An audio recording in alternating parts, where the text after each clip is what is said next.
All right, folks, back on the Bossman show, friend of the show, Deacons now. Wake Forest is Coach Steve Forbes, 14-4, 4-3 ACC play. He plays Josh Pastner and the Deacons tomorrow at McCamish Pavilion. Coach, what's up, man? How you doing, brother? What up, boss man? It's all good. It's all good. We're up here in lovely Winston-Salem today, getting ready to have practice before we head to Atlanta. Hopefully, it's a little warmer.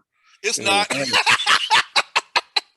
It's a little chilly here right now, but no, things going good, and always pleasure to be on the show. Coach, I looked at the standings in the ACC, Coach. You have 14 wins already this year. One of the top wins already in your conference for its overall wins. 4-3 so far. Tell me about seeing your team develop, a veteran group you have develop over these past few weeks and months here, man. What you have so far as you get ready to play Josh Pastner this week as well. Up to the point on Saturday you got after Georgia Tech. Tell me about your team, how you feel about your team so far this year, Coach. Well, I really like my team, boss man. You know, we have 9 new players from last year. We can really score the ball. We have a great mix of some transfers, a couple guys that returned, some really good freshmen. And so it's a really good mix. But, you know, at the top of the list would be Alondas Williams, who transferred to us from Oklahoma. He's having one heck of a year, one of the best years in the country, actually. He's averaging – he was leading the league in scoring. He'd be right there, 1 or 2 probably in the ACC. He's one of the top assist guys in the ACC. 6'5", big, strong guy, can really score the ball, can really pass. Jake LaRavia, 6'9", transfer from Indiana State. Again, boss man, can do it all. Can shoot it, can post up, can handle it, can really defend. Tough guy.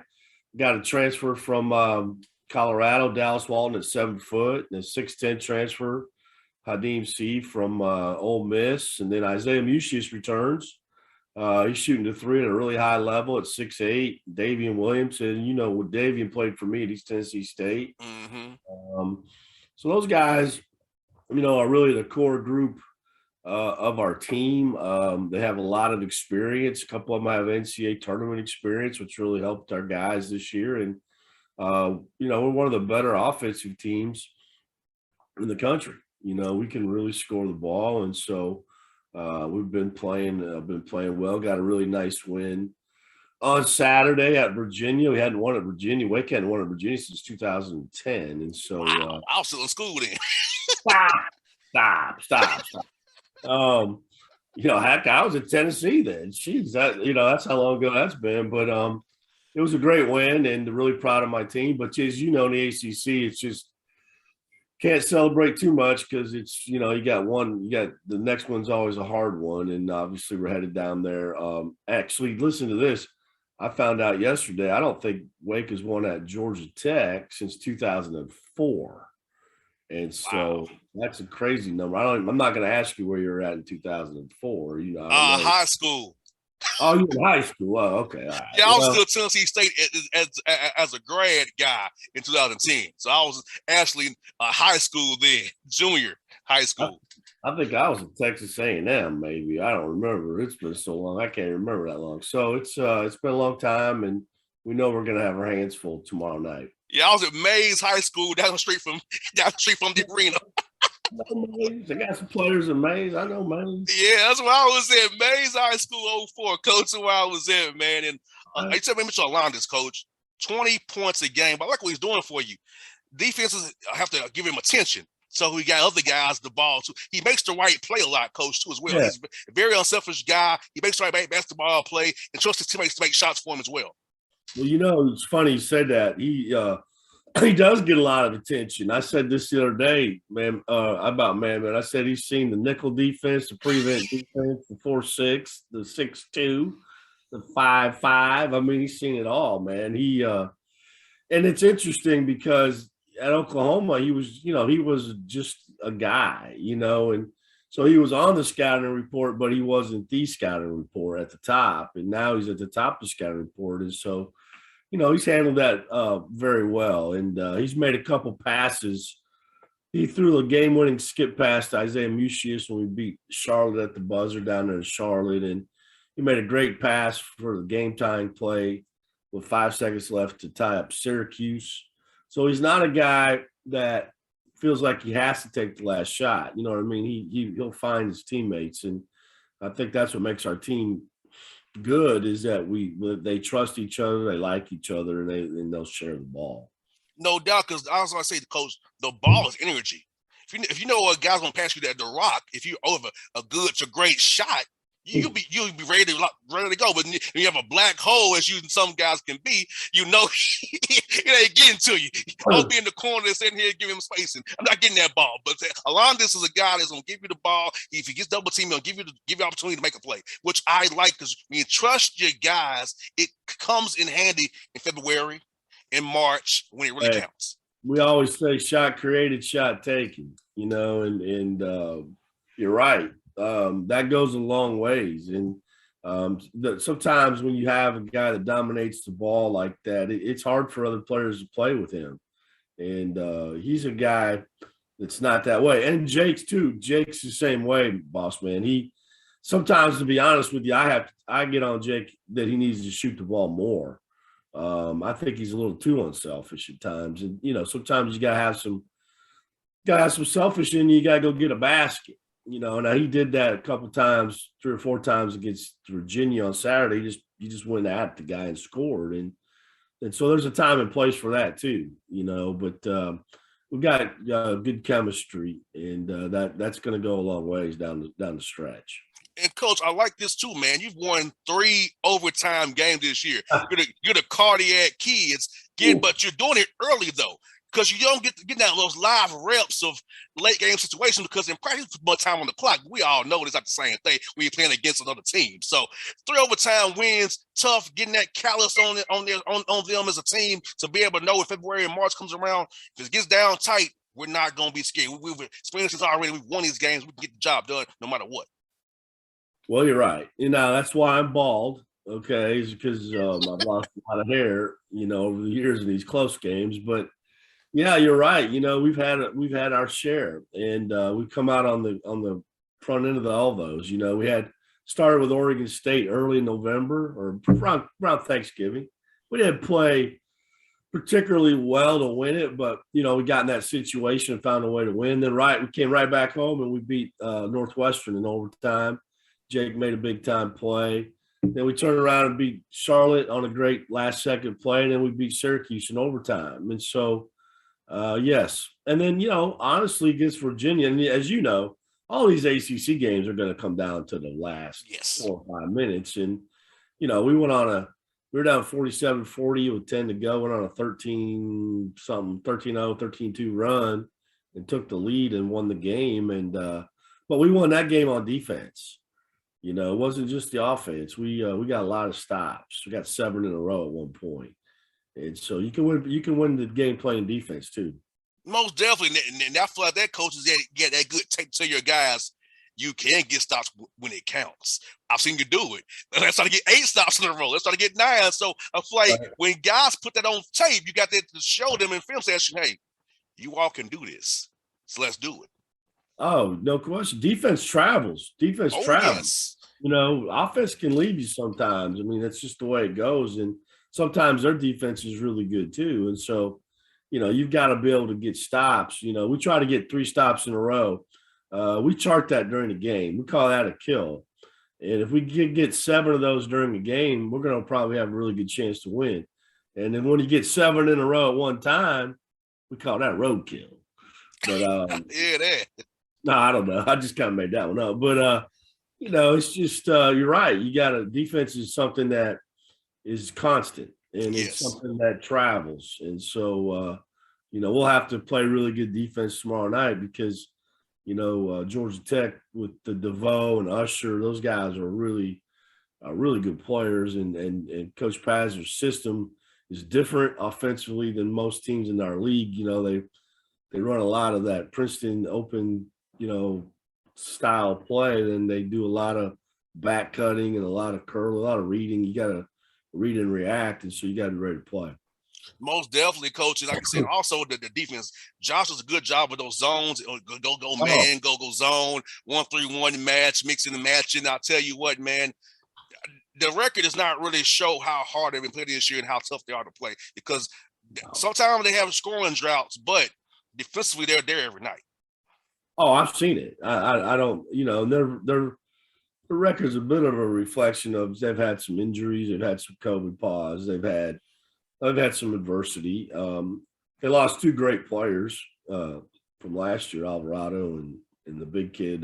Can't think of his name right now. I should Moses be Wright. Moses Wright. He was the player of the year for Pete's sake. Yeah, they're defensively they're due, and that's the one thing we've got to do a great job of not trying to guess what they're in. I'm a big believer in just coming down and making plays, and so. When you start playing teams like them and you start trying to guess, is that a 1-3-1? Is that a 1-1-3? Is that a matchup? What is that? You're not going to do well. And so I think that you got to give your players concepts of how to play, and then they got to make plays. And so that's what you'll see from us on tomorrow night. No doubt, Coach. I also saw, man, you're 10-1 at home. And in this game, winning those home games are very important, because in ACC, you and I both know, it's a crapshoot. It's really a crapshoot. So getting those home wins early and banking them to go on that road like you are tomorrow, great thing to have it. Well, you're right. You gotta have a home court advantage. That's the one thing at East Tennessee State that we definitely established. I think we lost 12 games in 5 years at home, and we've lost one this year to Duke, which was they got an unbelievable team, and but you also got to do one on the road to have a chance to play in the tournament, have a chance to win the league. You got to win on the road too. And we got, 2 road wins at Virginia Tech, and now we're trying to get a third one. And if we can do that, that's really going to put us in great position. I got 2 more for you, Coach, man. Talk about Zach Keller, the 4-star kid you got coming next year. You signed him in the early signing period. Tell me about that young man. He's a tall gig and get a lot of things for you, man. Zach's a great player. We're very lucky to get him. Brooks Savage did a great job recruiting him. He's my type of guy. He's a boss man. He's a versatile guy. He can play inside. He can play outside. He's an intangible guy. He can take charges. He gets rebounds. He's a great athlete for a guy his size. Plays in a winning program in Colorado. Excuse me, at Thunder Ridge High School. They won a state championship his junior year. They're the top ranked team this year in state. He's a great player and comes from a great family. And the one thing about being at Wake Forest too is you got to be a great student. And he's both. He's a great student athlete, and so we're really lucky to get him, and really excited to get Zach in the program next year. He's going to be a great player here at Wake Forest for sure. That's what for you, Coach. Man, when you come to the ATL, Coach, as you come in today, what is your favorite spot to eat here, man? Oh man, you're hurting me now. What's my? Oh man, I'm trying to think of Leonard Hamilton took me to what's the tea room? Oh gosh, dang it. I can't even think of the name of the place right now. I'm gonna have to call you back. You know what I'm talking about. He goes there every time he comes to town. Leonard Hamilton got some place I don't know about. It's called the Tea Room. Is it in Buckhead? No, it's the best soul food I've ever had. Hold on here. I gotta get it now. I'm gonna have to look it up on my phone. Hey, we can do that, Coach. I gotta make sure that you got the right spots. I got spots for you, Coach. The American Deli is good for you too, Coach. You want some lemon pepper wings, fries? Good spot for you as well, man. What? Maybe. Oh, Mary Mac's Tea Room. Mary Mac's Tea Room, yes, indeed. Mary Mac's Tea Room. I do know that spot as well, Coach. I don't know if it's still open. Is it still open? Yeah, it's still open. Yeah, Mary Mac's. Leonard took me there. Coach Hamilton took me there, years ago in a recruiting trip. I just ran into him in the airport. Typical Coach Hamilton style. He said, "Hey, we're going for dinner or lunch." I'm like, "Okay, I guess so. You're right. I'm going with you." It was an amazing experience. Not only was a great place to eat, but just had a chance to sit there and visit with him and for a long time. So I'm gonna go with Mary Mac's Tea Room. That's my spot. I hear you, Coach. Coach Forbes, thank you for your time today, brother. And I'm happy for your success. You've been good to me in the show, man. Keep up the good work. And look, Coach, I'm gonna be very neutral tomorrow night. I like you both. I'll be very neutral. Very neutral. when you're neutral, then you're happy either way. I get it. That's Yes, okay. I can't lose tomorrow night. I can't lose. Well, I like you both. I gotta give you a little nugget here. I think a week from Monday, you're playing my boy Nick Nurse, the Toronto Raptors. Yes. Nick and I are best friends, right? We grew up together, and so I'm coming down to the game, and I'm going to be sitting down there in Mitch Shaw with Mitt, and I'm going to be able to sit right next to Nick as he coaches the game, and I'm going to try to help him out a little bit. And I'll see you. I'll be there. I'll see you. I'll be there in my Atlanta Hawks gear. I'll be there. I know you'll be there. Now, obviously I got to be neutral too. I mean, because we got John Collins, Wake Forest. Yes. When Mitch Shaw, I got a lot of pressure there, but I got my guy Nick. So I'll see you probably here in about week and a half or a week. So yes, I look forward to that Monday night game against the Raptors. Thank God they moved it. So yes, we got Boston on that Friday, Lakers on ABC on Sunday, and Monday the Raptors. Ooh, sounds like a little ACC action there. I just got done playing Syracuse. Florida State, Syracuse, Duke, and Virginia in a row. Now I got Georgia Tech, then I got Carolina, so I don't want to hear no crying down there in Atlanta. Hey, we need every win we can get, Coach. We need every win we can get, buddy. We need to keep Mitch happy. We need to get every win we can get. Gotta keep him happy. Gotta keep him happy. Yes, sir. Hey, Coach, I'll see you on the 31st, man. You be safe, and you hope to see you and have the game. We'll have the channel chatting the game on that Monday, and hopefully you'll have a great game tomorrow night. I ain't gonna say win. I'm gonna have a great game, so Josh won't kill me. All right, Josh, good people. He knows. Josh got a good heart. All right, man. All right, see you, buddy. Talk to you. All right. All right.